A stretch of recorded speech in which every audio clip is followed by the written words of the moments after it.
The White House is promising Armageddon if we don't raise the debt limit, which would allow the government to waste even more of our money. But when President Obama was Senator Obama, he voted against this same issue, saying, quote, "America has a debt problem and a failure of leadership. Americans deserve better. I therefore intend to oppose the effort to increase America's debt limit," closed quote.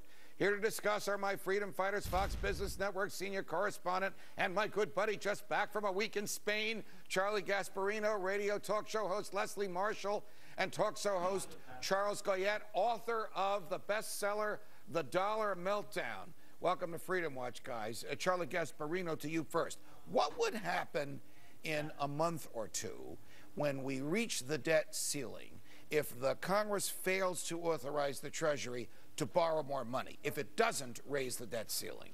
Well, I mean, I think we would be heading towards a fiscal Armageddon of a sort. You agree with the president?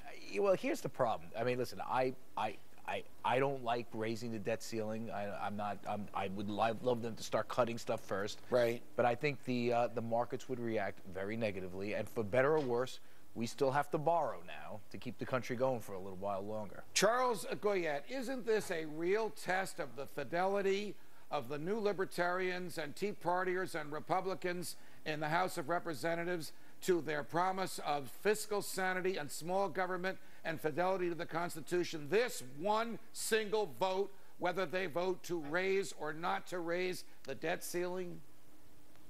Yes, but you know, Judge, now they're not candidates, they're incumbents. And so maintaining their incumbency and their majority status in the House will prove to be far more important to them, in my view. I mean, you know, we've been down this road before. This isn't our first rodeo from the Republicans. They voted, they supported 7 increases in the federal debt. The fiscal conservatives did in the Bush years. Right, exactly. So we're supposed to expect different behavior from them now? I don't think so. Leslie Marshall, I see you shaking your head. But before you say he's right, the Republicans drove us miserably into debt, and I agree with you. George Bush was utterly and totally irresponsible with respect to the budget and the expenditures, as were the Republicans who ran Congress at the time. Why, Leslie Marshall, did Senator Obama oppose raising the debt limit, and now President Obama wants to borrow another $1 trillion? Because honestly, Judge, we are allowed to, even as presidents, change our mind. And I think in 2006, and even now, I would agree with what the president said. But I think that now I do agree with both the gentlemen on the panel. I think now this is one of those necessary evils, if you will. I think it's something that we're forced to do begrudgingly. It's not attractive, but the alternative is far less attractive and certainly will hurt the economy, hurt the markets in the future. Well, we should talk about that alternative. What happens if they don't do it? Well, will it force the government down to its constitutional size? Will it compel it to cut and slash and live within the money that it takes in from taxes? So we're going to have what happened in 1995, a government shutdown. Is that where we're heading with this if they don't approve the debt ceiling? Well, and if we do approve the debt ceiling, then are these people who have promised that they won't borrow more money? Listen, I agree. Listen, it makes me sick. My heart is with the Tea Partiers. My heart's with the other gentleman over there. But I am telling you, if they don't increase the debt ceiling, the markets are going to go haywire. Charles, why is a government shutdown? Charles, why would a government shutdown be such a bad idea? It wouldn't be a bad idea, and people may remember 15 years ago, the issue of the government shutdown got clouded up with this business about whether Newt Gingrich got to ride in the front or the back of Air Force One. It was all, in this case, the American people understand. The American people understand now that this country is insolvent. Do you really believe that the American people want the government to be shut down, sir?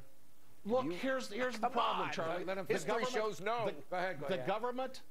The government either defaults now or it defaults over the course of 10 years. You are saying every time they means test Social Security, every time they stay during the break. We'll continue this on the other side of the break. But Gasparino, you know my views on this. You want government debt is inherently bad. You want a default? I want a default. From the beginning of the country, the federal government has been in debt. But before the progressive era, hang on, the debt levels were reasonable. The government, like private companies, borrowed money to pay its expenses. It raised revenue through the sales of land and sales of services to cover its obligations. You know what happens when someone defaults? Since 1913, hang on, Charlie, with the advent of the Federal Reserve and the income tax, sit still, Charlie, and the nanny state government, the government mantra became spend now and pay later, long after the lawmakers who caused the spending were either out of office or dead.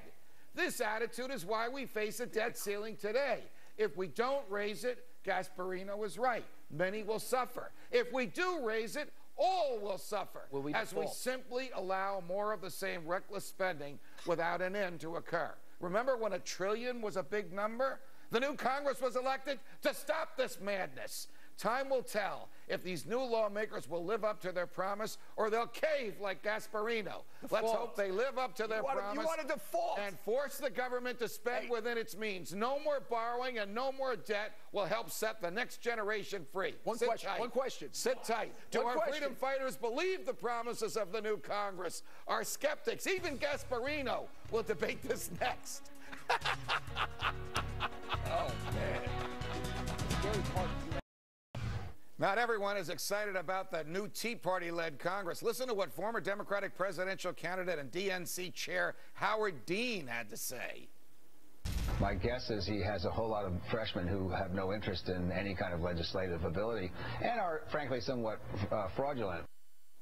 Somewhat fraudulent. Well, not having legislative ability may be a good thing for America. But will the Tea Party candidates go down in history as frauds? Back with my freedom fighters, Gasparino, Marshall, and Goyette. Now, Charlie, since you couldn't restrain yourself earlier. I'm still trying to recover from that. Okay, put aside my argument that default would be a good thing. The Tea Party. Is this a flash in the pan? Will the big government Republicans co-opt them? Or will these 60 or 70 members of the House stay faithful to sort of a Ron Paul vision for the federal government in our lives? I think they will, because for the simple reason that they, even though I'm still sort of shaken by that last monologue of yours, I can put together a coherent thought, barely. But I think because they're afraid that if they don't, the one thing good about the Tea Party is that they're almost non-denominational here. They will vote or not vote based on the Well, all right, Leslie, no, but do you really think that they will approve this Congress if they do a 180? Leslie Marshall out there in sunny Southern California, were you surprised to hear Howard Dean call them frauds? I mean, aren't a lot of these people true believers like Ron Paul, with whom you may disagree, but whose intellectual honesty you don't challenge? Or do you think they are frauds? Well, first of all, I'm not going to group Ron Paul in, because I have to say that, although I may not agree with him, I do think that the guy has been clear and practices what he preaches. Right. Oh, Judge, where is the time? Let me tell you this, okay? Go ahead. If the Tea-Publicans, as I call them, because they're not a third party, are a part of the GOP, and they're going to find the way Washington works. When they vote, they have to vote yay or nay, and they have to vote either Democrat or Republican. And they're in a very bad position, because they have painted themselves as more to the right than the current GOP, which they feel is too moderate or left-leaning. They're going to vote with the GOP. By the way, the Tea Party have become just another lobbying organization, because they're basically saying we're going to roll the balls, and if you don't do the right thing, we won't write the check. Okay, if Leslie is right, if the Tea Party folks do cave, if they become co-opted by the big government Republicans, do you agree with Glenn Beck that they and the Republican Party will be finished?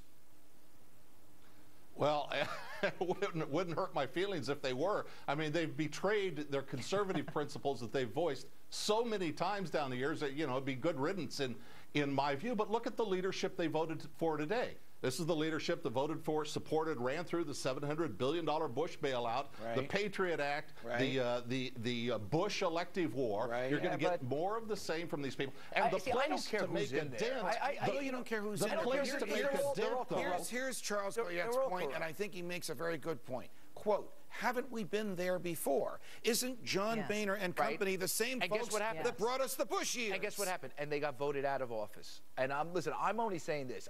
Listen, anybody that's been to a Tea Party rally, talk to the Tea Partiers, if you think they're part of the Republican Party establishment, sipping wine up on the Upper East Side of New York, you're completely out of your mind. I've been to those places. They're not. And I believe this activist wing of the Republican Party will make a difference. If you think if you think that they're going to cut the cost of the American empire, which is the only place to make a meaningful cut in federal government spending, we spend $1 trillion on war and foreign meddling and foreign operations. Yeah, I know. You don't like the war and terror. I'm sorry. But there is a defense contract in every congressional district in America. They've got the system locked. So there aren't going to be meaningful cuts in the American empire until the dollar collapses. All right, Leslie Marshall, So how does this work politically? Will John Boehner basically say to this hardcore group of libertarians, you guys can vote your conscience because we have the votes to give the president what he needs. You only have to vote with us when we absolutely need your votes.